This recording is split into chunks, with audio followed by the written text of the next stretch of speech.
워싱턴 대학의 사회학자이며 비교 종교학 교수인 로드니 스타크라는 분이 있는데요.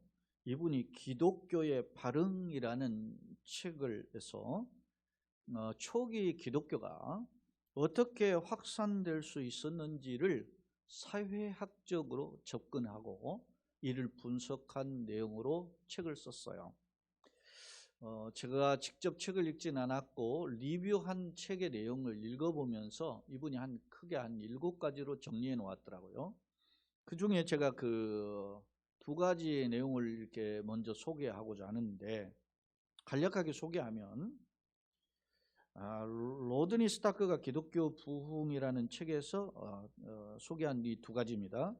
로마 시대 165년경에 1차 역병이 일어나서 15년 동안 로마 제국의 최소 4분의 1에서 최대 3분의 1이 사망하는 엄청난 재앙이 있었다. 그리고 그 후에 약 100여 년이 지나서 서기약 260여 년경에 2차 역병이 대유행하게 되었는데, 당시 로마시 한 곳에서만 하루에 5,000명씩 죽어나갔다.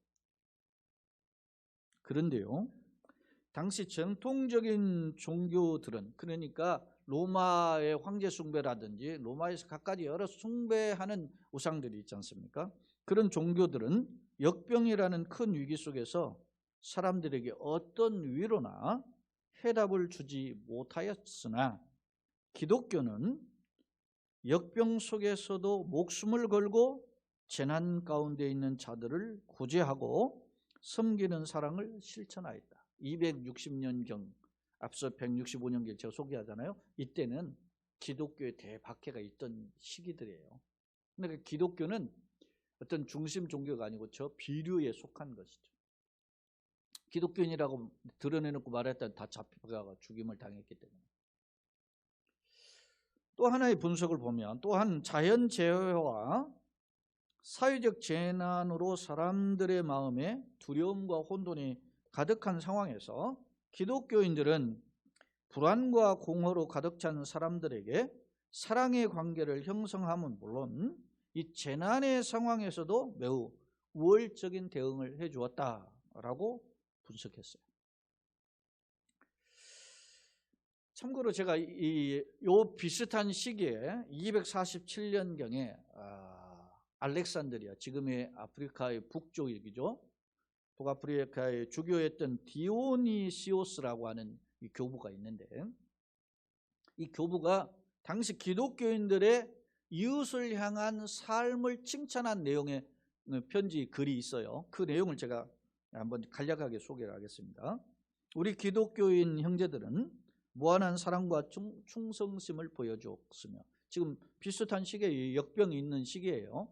있으며 한시도 몸을 사리지 않고 상대방을 배려하는 데 힘을 쏟았습니다. 위험을 무릅쓰고 아픈 자를 도와 필요를 공급하고 섬겨주었습니다. 또한 그 환자로부터 병이 옴짝 그 아픔을 자신에게로 끌어와 기꺼이 고통을 감내했습니다. 다른 이를 간호하고 치유하다가 평안과 기쁨 속에서 죽음을 맞이했습니다. 마치 우리나라 이 일제 그 사랑의 원자탄으로 소개된 손양원 목사님이 우리 한센병자를 섬기다가 그들이 거부하니까 자기 몸에 한센병을 그 상처를 내서 균을 제거해 자기가 나병이 환자가 되어서 그들을 섬겼다 그러잖아요. 그런 거와 이 사람들이 막 섬기다가 전염병 옮아 가니까 그것을 감사와 기쁨으로 여기고 그 기쁨 속에서 죽음을 맞이했다라고 하는 거예요. 그런데 반대로 당시 이교도들은 정반대로 행동했습니다. 이교도들은 전염병이 발생하자 아픈 자들을 내쫓았고 가장 가까운 자로부터 도망쳤으며 병자가 죽기도 전에 길거리에 내버려서 매장하지 않는 시신이 흙처럼 뒹굴어지는데 그것을 사람으로 취급하지 않고 흙으로 취급했습니다. 왜냐하면 이렇게 함으로써 치명적인 질병의 확산과 전염병에서 피하고자 했지만, 그러나 아무리 몸부림쳐도 그들은 질병으로부터 도망을 치지 못했습니다. 당시 디오니시오스라고 하는 알렉산드리아 교부가 247년경에 당시 상황을 목격하고 기독교인들을 향해서 위로의 글을 쓴 내용입니다. 기독교인과 비기독교인들의 모습이 상당히 대조적이었음을 엿볼 수 있습니다. 사랑하는 성도 여러분, 지금은 우리가 코로나라고 하는 세계적인 소위 팬데믹 대유행을 겪고 있는 상황에서 2년여 동안 힘들어하는 상태에 있습니다.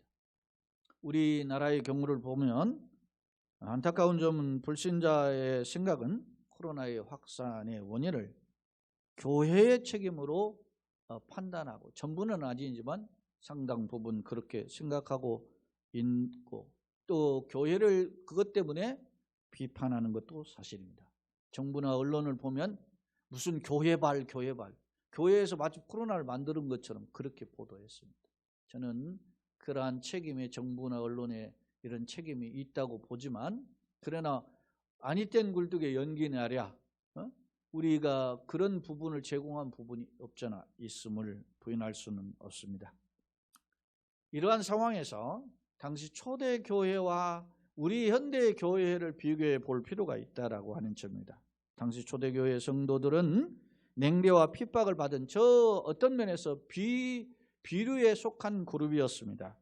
그러나 사회가 외면하는 병자를 안아주고 전염병에 적극 대처해서 사회로부터 인정받고 오히려 그 불신자들을 예수를 믿게 하는 전화위복의 기회로 삼았다는 사실입니다. 반대로 오늘 우리 한국 교회는 전염병의 진원지처럼, 물론 왜곡된 언론관이 있었지만은 그렇게 인식되어 교회가 망해야 된다, 없어져야 된다 하는 공격을 받고 있는 안타까운 슬픈 상황에 놓여 있습니다.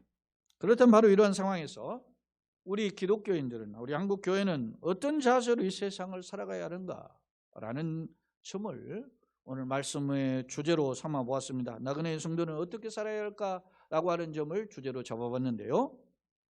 저는 오늘 베드로전서 2장 11절로 12절에서 나그네 인생을 살아가는 성도가 과연 어떻게 살아야 하는지에 대해서 말씀을 통해서 두 가지로 살펴보고자 합니다. 먼저 베드로전서 2장 11절 말씀인데요. 사랑하는 자들아, 거류민과 나그네 같은 너희를 권하노니 영혼을 거슬러 싸우는 육체의 정욕을 제하라 라고 베드로 사도는 권면하고 있음을 알 수 있습니다. 사랑하는 여러분, 베드로전서 우리가 1장을 안 읽었는데 1장을 보면 당시 베드로 사도가 편지를 쓸 때 고난과 역경의 현장이었습니다. 특히 베드로나 바울 사도는 로마의 네로 황제에 의해서 순교한 것으로 보여지잖아요. 그러니까 순교 직전에 이 베드로전서 후서를 썼어요. 그러니까 당시 강력한 교회에 대한 핍박이 있었다는 사실입니다. 물론 그렇게 핍박한 자들의 말로가 어떻게 해요? 나중에 네로는 이게 6일 동안, 일주일도 안 돼서 로마의 3분의 2가 불탔다잖아요. 왜냐하면 목주주택으로 건축되어 있는데, 근데 그 책임에 뭘 네로가 말이지 기독교인의 떠넘기고 말이지 핍박을 한 거거든요. 그런데 네로가 초기에는 굉장히 선량했다는 거예요. 왜냐하면 키케로 뭐 이렇게 이런 거 자기 스승해가지고 처음엔 하다가 뭐 시도 없고 막 그렇게 낭만적으로 살다가 이렇게 돌변한 거죠. 심지어는 자기 아내도 죽이고 자기 어머니도 죽였지 않습니까? 네로가.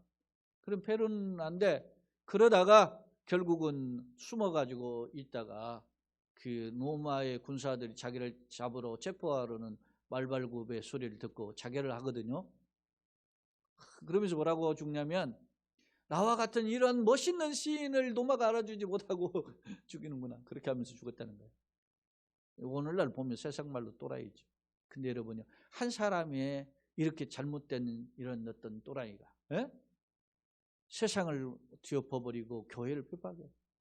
그런 것이 예전이나 지금이나 비슷해요. 이런 상황에, 핍박이 거세지는 상황에 베드로가 편지를 썼는데 그 편지의 내용이 뭡니까? 힘내라, 위로하라, 이런 내용이기도 하겠지만 이 베드로전서를 흔히 제목을 붙이면 소망의 편지라고 하거든요. 그럼 뭐라고 고면했느냐? 보니까 사랑하는 자들아, 이 표현을 부르면서 사랑하는 자들아, 이 베드로전서 후서를 살펴보니까 모두 7번 나오는데 거기에서 이렇게 이야기해요. 이 애정 어린 호칭을 부르면서 간곡한 권면을 할 때 이런 표현을 하거든요. 그러면서 뭐라고 하느냐?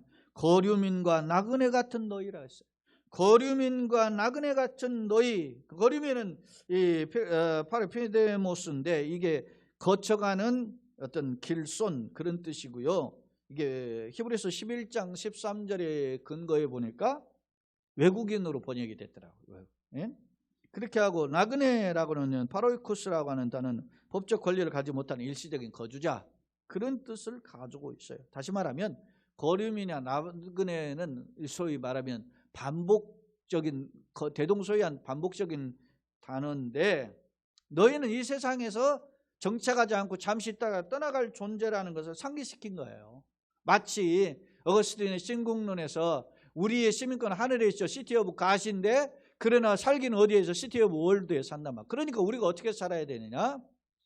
하나님의 나라를 소망하면서 이 땅에서 긴장 상태로 가지고 살아야 된다는 것을 제시하잖아요. 바로 나그네 인생 중에서 그럼 어떻게 살아야 되느냐? 오늘 11절에 너희를 권면하노니 영혼을 거슬려 싸우는 육체의 정욕을 어떻게 해요? 제하라. 그러니까 육체의 정욕, 육체를 넘어뜨리려고 하는 우리 마음속에는 이 수많은 어떤 갖가지 욕심들이 있단 말입니다. 이런 욕심을 컨트롤, 제어하는 삶이 필요하다라고 하는 점입니다. 첫 번째 권면이 그런 면에서 볼 때 육신의 정욕을 이기는 자가 되어라라고 하는 육신의 본성을 이기는 육신의 욕심, 남들이 추구하지만 그것을 들여다보면 육신의 욕심이 이것을 버리는 것이 필요하다라고 하는 점을 강조하고 있어요.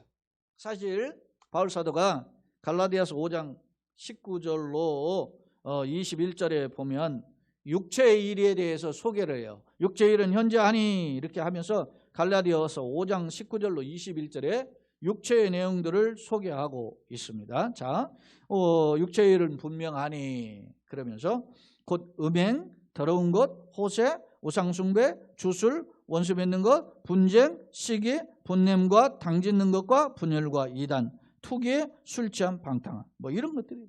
예? 그래서 쭉 소개하면서 이런 것들은 이런 일을 이런 일을 하는 자는 하나님 나라를 유업으로 어떻게 해요? 받지 못한 하나님의 천국 백성이 될 수 없다라고 하는 점을 강력하게 경고해요. 또한 골로새 3장 5절에 보면 간단하게 정리하고 있는데 그러므로 땅에 있는 지체를 죽이라 그랬어요. 멸하라는 거예요. 싸워서 이기라는 거죠. 곧 뭐냐? 땅에 있는 지체가 뭐냐면 음란과 부정과 사욕과 악한 정욕과 탐심이니 탐심은 곧 우상숭배다. 예? 우상숭배가 가장 하나님이 싫어하는 일이잖아요. 그런데 무엇이라는 거예요? 탐심, 물질 욕심. 여러분 오늘날 우리가 잘나가는 사람들, 소위 잘나가는 사람들 다 이게 뭐예요? 여기에 다 걸리고 있지 않습니까? 여러분요 생각해 보십시오. 여기 보면 음란, 악한 정욕, 탐심 이런 거 다 보면 지도자들 아닙니까? 한 방에 훅 나가잖아요. 충남에 도지사 했던 사람도 나가 떨어졌고 부산시장도 나가 떨어졌고 뭡니까? 서울시장도 나가 떨어졌고 다 떨어졌지 않습니까? 음란에 대해서는 이런 거죠.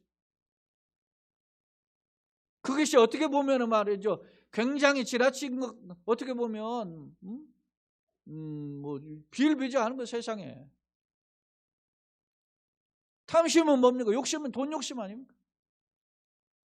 우리가 살고 있는 사회 속에서 벌어지는 이게 뭡니까?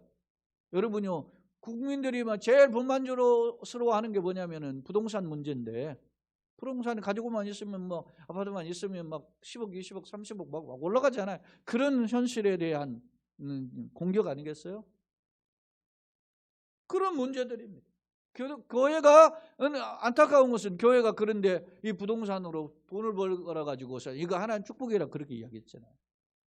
뭐가 다르냐 이거예요. 자, 사도 요한의 경우는 요한일서 2장 15절로 16절에 보니까 이렇게 표현해서 이 세상이나 이 세상에 있는 것들을 사랑하지 말라 그러면서 누구든지 세상을 사랑하면 아버지의 사랑이 그 안에 있지 아니하니 이는 이 세상에 있는 모든 것이 결국 육신의 정욕, 안목의 정욕, 이 생의 자랑이 다 아버지께로 온 것이 아니요 세상으로부터 온 것이라 이렇게 경고하고 있습니다. 그렇다면 바로 이처럼 육체의 정욕을 왜 제어하라, 이겨라 라고 권면했을까? 지금 세상 사람들이 교회를 공격하는 이유가 코로나 때문에만 공격하는 것이 결코 아니에요. 사실 들여다보면 세상 사람 교회를 공격하는 이유가 뭐냐면 우리가 보기에, 세상 사람들 입장에 보기에 교회나 우리나 도끼객기니라. 교회는 지들 막 걸어가고 천국이 있다고 하고 뭐 하나님 나라 있다고 하고 뭐 이렇게 이야기하면서 정작 천국은 바라보지 않고 딱 이 땅에만 막 바라본다는 거예요. 그러니까 교회가 어떻게 해봐요? 표리부동한 모습을 보고 교회를 향해서 비판하는 것입니다. 마치 베드로 사도는 이러한 세상적인 어떤 공격, 비판에 대해서 우리가 어떻게 해요? 육체의 정욕을 제어하고 성도를 넘어뜨리는 사탄의 계계를 분명하게 우리가 대적하여 이겨내지 않으면 안 된다 하는 점을 강력하게 우리에게 교훈하고 있다는 사실입니다. 우리는 우리 앞에 펼쳐진 그러한 보암직하고 먹음직한 그런 곳곳에 사탄이 몰래 숨겨놓는 수많은 덫들을 우리는 경계하고 조심하고 그 도전과 해방을 과감히 물리치는 십자가 군사가 되어야 된다는 것입니다. 오늘 베드로 사도는 바로 이러한 점을 교훈하고 있는데요. 바라기는 우리 역시 자신을 돌아보아 하나님 기뻐하시는 십자가의 군사로서 육체의 정욕을 이겨내는 제하는 승리자들이 다 되시길 예수님의 이름으로 축원합니다. 아멘. 두 번째로 베드로전서 2장 12절인데요. 너희가 이방인 중에서 행실을 선하게 가져 너희를 악행한다고 비방하는 자들로 하여금 너희의 선한 일을 보고 오시는 날에 하나님께 영광을 돌리게 하려 함이라 그렇게 표현하고 있어요. 자, 육체의 정욕을 왜 이겨야 되느냐? 또 더 나아가서 이방인 중에서 행실을 선하게 가져야 한다라는 점을 강조하고 있는데 두 번째 권면은 우리가 어떻게 해요? 적극적으로 우리의 개인적인 육체의 정욕, 개인의 욕심들을 제하는 삶이 필요하지만 동시에 나가서 적극적으로 이방인들이 보기에 선한 행위를 가져서 그들에게 영향을 주어야 된다라는 점을 강조하고 있거든요. 그 이유가 뭘까? 오늘 보니까 성도가 삶 속에서 선을 행하는 까닭에 대해서 오늘 강조하고 있습니다. 선을 행하는 목적이 우리 주변을 보면 어떤 정치인이나 연예인들이나 어떤 이런 사람들 인기 관리하기 위해서 뭐 좀 잘했다 어디 뭐 했다 생생나잖아요. 제가 예전에도 그런 이야기 했잖아요. 재난지원금 이렇게 처음 1차로 줄였는데 대통령을 비롯해서 무슨 관료들이 그걸 다 내놓았다. 그 뉴스거리. 그게 뉴스거리냐고. 그들은 어떻게 보면 100의 1도 안 되는 그 돈을 어렵고 힘든 사람이 내놓는데 가부의 두 랩돈을 칭찬하시는 예수님을 봐야지. 그 왜 그런 짓을 하느냐고. 인기, 내가 정치 잘하지? 이렇게 잘하지? 이런 거 하는 거죠. 쇼죠, 쇼. 그런 거 있더라도 보도로 나오더라도 막 비서들한테 말이 닥닥거려가지고 절대 그런 짓 나지 않게 해야 된다. 그래야 되는 거예요, 내가 보기에는. 제가 이야기했잖아요. 지난번에 모 후보가 왕자 쓰고 나왔는데 거기다 쓰려면 종자를 쓰지. 생각이 틀려먹었다고 그랬잖아요. 그러니까 우리가 자꾸 누군가에 과시하고 보여주고자 하는 사람들은 자꾸 거기에서 관심이 있어요. 그런데 예수님 말씀에 뭐라고 합니까? 오른손이 행할 왼손이 모르게 하라 그랬지 않습니까? 너희가 만약에 마태복음 5장, 6장, 7장에 산상수훈에 이야기하자면 너희가 기도하려면 골방에 들어가서 하라. 구제하거든 당시에는 나팔을 불어가지고 시장터에 모이면 그때 돈을 뿌렸는데 그렇게 하지 말아라. 그리고 어떻게 합니까? 금식을 하거든 머리에 기름을 발라라. 저게 말이 금식했는지 안 했는지 고난당하는 그런 모습 보이지 말아라. 그러잖아요. 기독교인의 항상 어떤 자세는 주님이 관심이어야지 세상에 관심이어야 되면 아니라는 것입니다. 그런데 우리는 이런 갈등 속에 있어요. 사실 말이죠. 우리가 좋은 옷을 입거나 좋은 어떤 것을 제품을 가지고 있으면 좀 드러내고 싶지 않습니까? 뭔가 내가 잘하는 거 있으면 칭찬받고 싶지 않습니까? 이게 누구나의 본성이에요. 그러나 그것이 그걸 통해서 하나님께 영광이 되는 통로가 되기를 원한다. 오늘 베드로 사도는 교훈하고 있다라는 점을 말씀을 통해서 살펴볼 수 있어요. 자, 보세요. 이방인이라고 하는 표현은 불신자죠. 그런데 이방인들이 너의 착한 행실을, 이렇게 선한 행실을 보고 악행한다고 비방하는 자로 하여금 너의 선한 행실을 보고라고 했어요. 보다라는 제가 이 헬라어를 보니까 에포프 디온테스인데, 이 단어가 뭐냐면 자세히 살피다, 그런 거야. 눈여겨보고 있다는 겁니다. 예? 그것을 보고 있다는 거예요. 그러면서 오시는 날은 뭐 학자들의 해석에 따라서 뭐 이게 칼빈 같은 경우는 불신자가 예수를 믿는 날이라고 이야기하고, 또 모페시라고 하는 학자는 주님의 재림의 날로 이야기하는데, 여기 오시는 날로를 저는 주님의 재림날 심판날로 저거는 해석을 해봐요. 그러면 심판날 앞에 우리가 다 선악간에 행한 행위가 드러나게 됐잖아. 오른편에 양의 발, 왼편에 염소의 무리로 예수님 갈라놓으시잖아요. 우리가 다 정난하게 들어.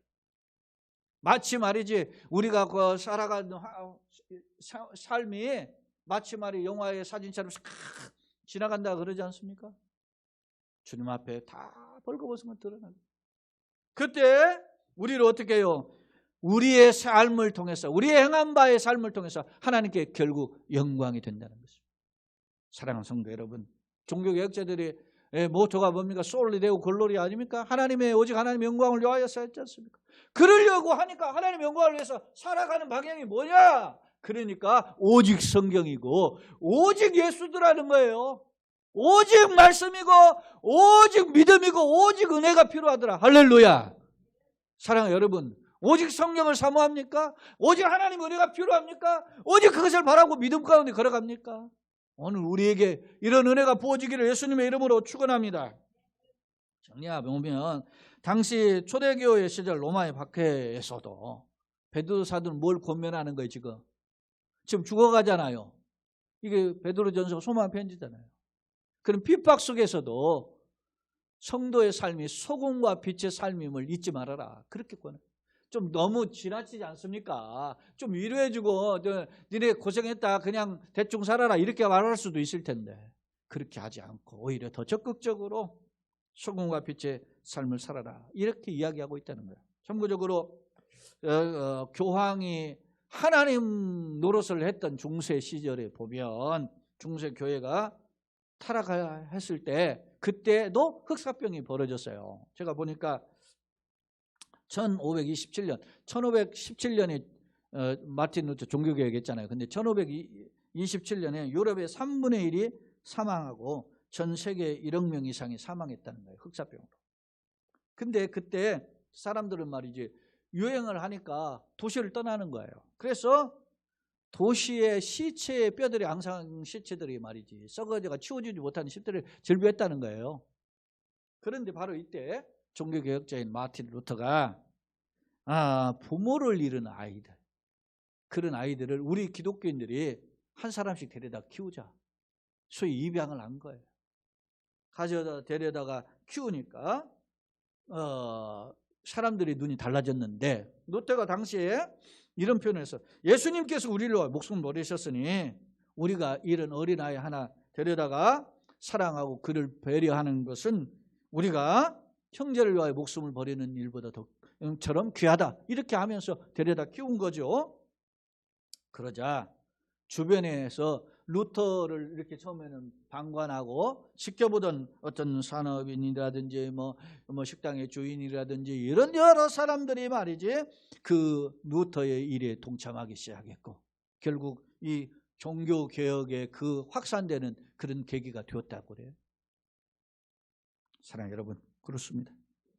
세상이 타락하고 죄악에 물들어가고 또 자기만을 생각하고 그런 어떤 세속적인 풍습이 교회까지 침투해서 교회까지 욕을 먹는, 교회에는 희망이 없다라고 막 비판하는 시대에 루터 같은 깨어있는 한 사람이 세상을 향하여 소망과 긍정의 비전을 제시하고 영향을 주었음을 우리는 알 수 있습니다.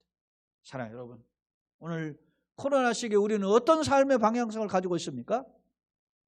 존 파이퍼 목사님이 그가 쓴 책에 최고의 하나님을 맛보라. 제가 요즘 그 책을 한 달째 끊어놓고 조금 읽다가 보는데 거기에 그런 내용이 있더라고요. 보니까 당신이 친구 집에 놀러 갔다. 친구 집에 놀러 갔다가 돌아오는 길에 그 친구가 대접한 그 콜라캔을 마시고 그 오다가 그냥 그 친구 집 마당에 탁 던져버리고 올 수 있겠는가라고 물어요. 그러면 이렇게 생각할 수 있다는 거예요. 내 집 아닌데 뭐 잠시 있다가 머물다가 떠나는 곳인데 내가 뭐 굳이 그럴 필요가 있을까? 이렇게. 근데 이 최고의 하나님 맛보라는 책의 그 내용에 보면 이 존 파이퍼 목사님은 예레미야 29장의 이 내용을 이용해요. 예레미야 선지자를 통해서 하나님께서 주시는 말씀이 너희는 그 바벨론에 끌려가서 거기 포로된 사람들에게 하시는 말씀이에요. 거기서 어떻게 해요? 집을 짓고 파종하고 씨앗을 뿌리고 살아라 그러는 거예요. 그러니까 예루살렘에 살고 이스라엘 땅에서 살듯이 살아라는 말이에요. 그러면서 그 말씀을 인용해. 당신이 이 세상에 나그네기를 거네 집도 짓고 파종하고 그렇게 산다. 너가 친구 집에 잠시 머물러도 너의 집에서 머무는 것처럼 그렇게 살아야 된다 라는 것을 이야기해요. 잠시 있다 떠날 거니까 대충 살고 대충 내 마음의 욕심에 따라서 행동해서는 안 된다라는 점을 경고해. 왜? 너희는 세상의 소금이요 빛이기 때문에. 예수님도 말씀하셨지 않습니까? 마태복음 5장 13절에 너희는 세상의 소금이니. 소금의 그 맛을 잃으면 무엇을 짜게 하리였어요. 옛날에는 암염이었기 때문에 예수님 시대는 그 소금의 맛을 잃으면 그냥 길바닥에 돌바닥에 뿌려버리는 거죠. 그 다음에 너희는 세상의 빛이니 14절에 이야기해요.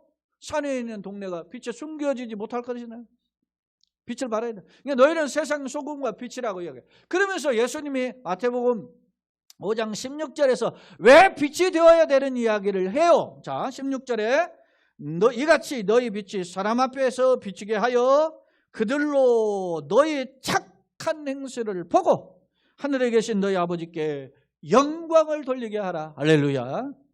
사랑하는 여러분, 우리가 세상의 소금이요 세상의 빛으로 살아야 되는 이유가 우리의 착한 삶의 선한 행실이 하나님께 영광이 되는 통로가 되기 때문인 줄로 믿습니다. 그래서 좀 불편하더라도 힘이 들더라도 돈이 들더라도 수고하는 어떤 시간적 물질적인 어떤 희생이 들더라도 우리가 세상 속에서 섬김을 다하는 칭찬받는 삶을 살아야 되는 것입니다. 왜냐하면 바울 사도가 고린도전서 10장 31절에 우리의 삶의 방향을 이야기하잖아요. 그런 너희는 뭐요? 먹든지 마시든지 무엇을 하든지 하나님의 영광을 다 하나님의 영광을 위해. 그랬죠?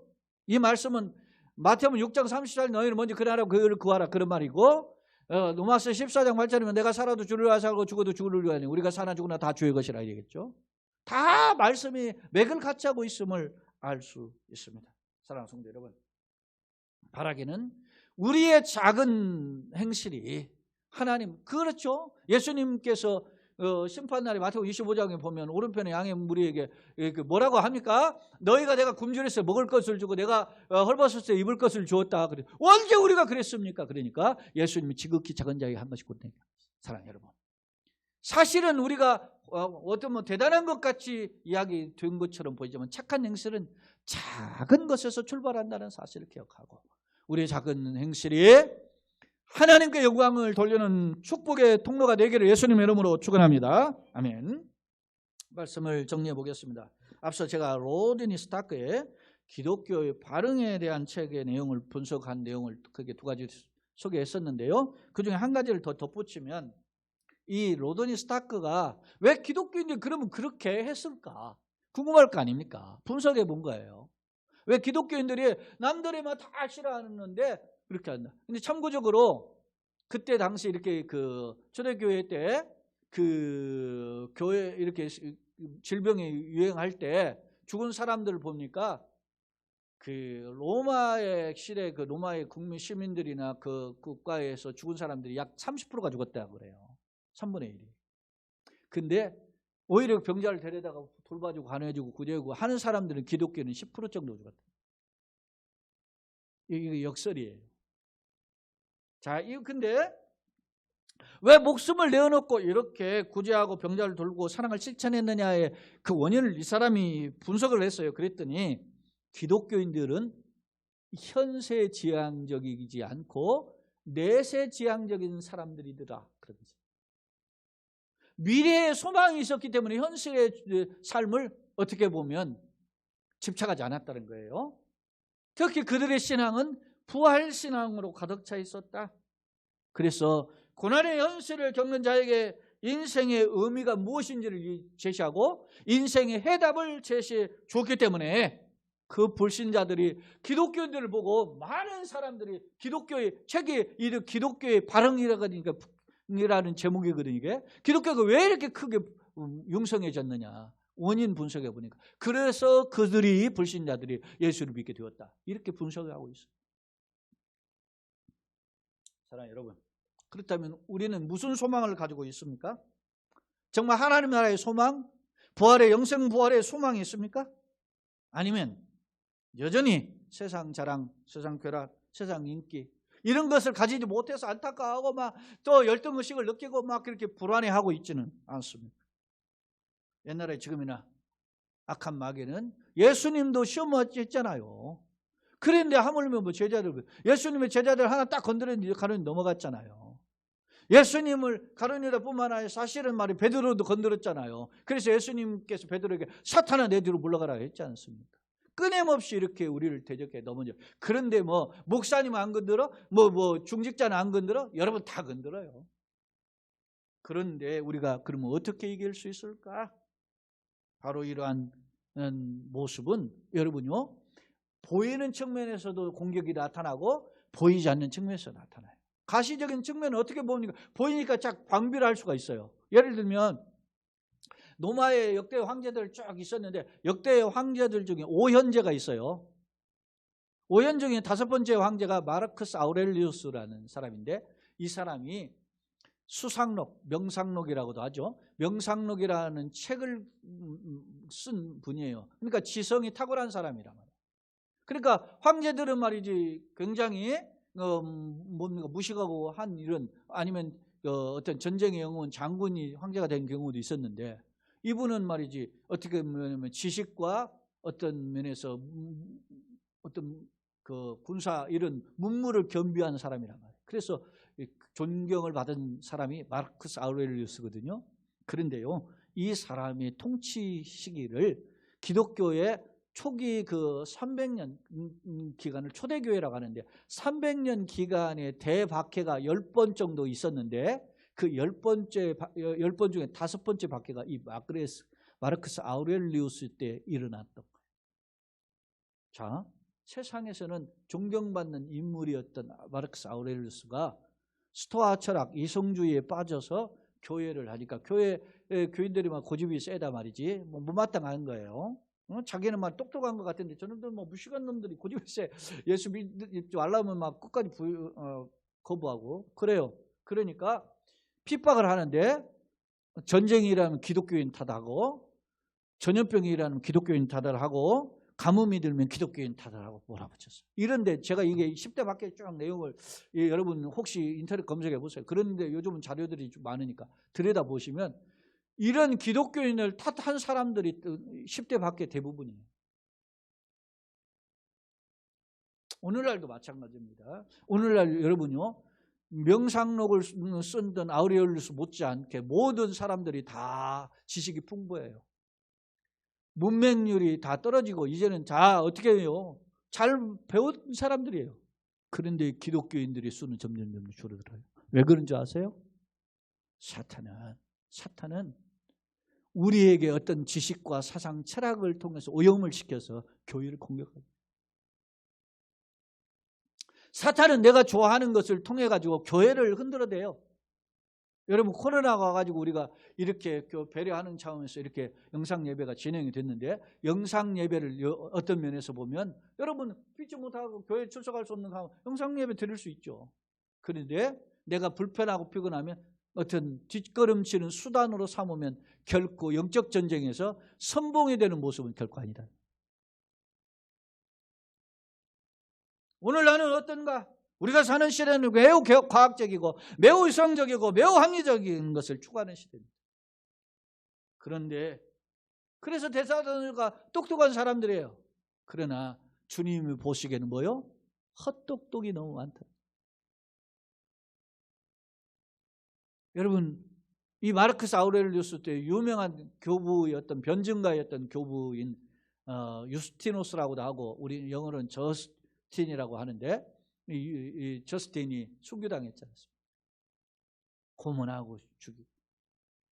그런데 오늘날 교회를 이렇게 대놓고 공산주의가 아닌데 대놓고 공격하고 무너뜨리지는 않아요. 그러나 우리에게 신압으로 살금살금 가랑비 속옷 젖듯이 세상 문명과 물질 이런 걸 통해서 교회를 넘어뜨리고 유혹합니다. 이럴 때 우리는 어떻게 해야 될 것인가? 육체의 정욕을 제어하는 힘과 그리고 우리를 통해서 넘어뜨리려 하는 사탄의 공격을 이겨내기 위해서 선한 행실이 반드시 필요함을 말씀을 통해서 발견하게 됩니다. 유명한 A.W. 토저는 그가 쓴 세상과 충돌하는 책에 있어요. 세상과 충돌하는 말은 뭐냐면 너희가 그리스도의 심정과 삶의 모습으로 세상에 보여주라 그런 말입니다. 맞짱을 뜨란 말 한마디로 우리는 고린도후서 5장 17절 누구든 그리스도 예수 안에 있으면 새로운 피조물 이전까지 지나가서 보라 새 것이 되었다 그랬어요. 새로운 피조물. 이제는 새로운 피조물이 이렇게 돼 새로운 가치관과 새로운 인생관 철학을 가지고 새로운 방향성을 가지고 살아야 되는 줄로 믿습니다. 그런데 여전히 몸은 어디에 있어요? 세상에 있어요. 그러니까 갈등하게 되는 것이 이해가 됩니다. 저도 그렇게요. 그러나 그것을 옳다고 이야기하잖아요. 오늘 주님이 주신 힘으로 감당할 지혜를 주시고 감당할 믿음을 주시고 감당할 능력을 주셔서 세상의 소금과 빛의 사명 감당하는 우리 교회와 성도와 가정 되게 하여 주시옵소서. 이런 기도가 내 자신에게도 필요하고 내 자녀들을 위해서 필요하고 우리 함께 신앙생활의 지체를 위해서 필요하단 말입니다. 사랑하는 여러분, 오랜만에 이렇게 지난주에서 두 번째 이렇게 교회 출석해 보니까 빈자리 너무 많죠? 있어야 될 분들이 안 계신 분들이 있단 말입니다. 거기에는 어떤 건강의 문제라든지 피조물적인 사정 때문에 자리에 출석하지 못한 분도 있어요. 그러나 그들을 위해서 우리가 기도해 주는 것입니다. 더 나아가서 제가 이야기가 감사한 거는 제가 주중에도 보니까 제 친구 목사인 광주의 송영용학교에서는 작년에도 거액을 좀 준비했었는데 올해 신문에 나왔더라고. 우리 기독교 목회자 신문에 1억을 어려운 교회 미래 자립교회를 위해서 준비해서 자기네들이 헌금했다. 추수감사절이 다음 주인데 자기네는 준비 그때 하려고 했는데 교인들이 적극 동참해서 그 금액이 되어서 내놓게 되었다 그러더라고요. 우리는 그렇게까지 큰 금액 아니지만 우리도 사실은 코로나 어려웠던 교회를 위해서 작년에도 우리 노예에서 두 교회에 있었는데 제가 얼마씩 이렇게 교회에서 보내드렸어요. 그게 뭐냐면 우리가 그냥 있어서가 아니고 조금을 어떻게 나누고자 하는 사랑의 마음의 표현입니다. 바라기는 주님이 더 큰 믿음과 더 큰 능력을 주셔서 주님을 기쁘시게 하고 세상에 덕을 끼치는 축복의 통로가 되는 성도요 가정이 우리 교회 되기를, 그래서 주님께 영광을 돌리시기를 예수님의 이름으로 축원합니다. 아멘.